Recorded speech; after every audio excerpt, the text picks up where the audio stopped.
নাখালপাড়ায় মোশাররফের রুমে বসে তাস খেলছিল রনি এবং তার বন্ধুরা। আর এই যে বন্ধুকে ঘুমাতে ডিস্টার্ব করতেছে, বন্ধু ঠিকমতো ঘুমাইতে পারতেছে না।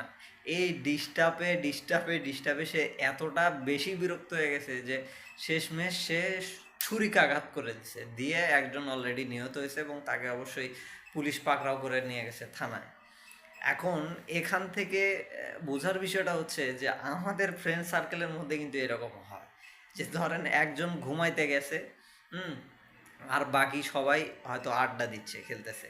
ওই যে একজন ঘুমাচ্ছে, তার কিন্তু ঘুম একদম হারাম করে দেয়। তো এই যে তার ঘুমটা হারাম করে দেয়, তার যে মেজাজটা খারাপ হয় সেটি কিন্তু যে কোনো সময় বিপদের কারণ হতে পারে। যেমন এই যে এই ক্ষেত্রে হয়েছে।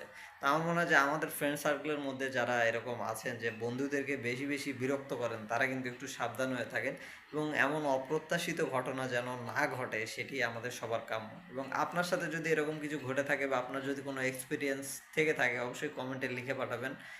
অবশ্যই আমাকে জানাবেন।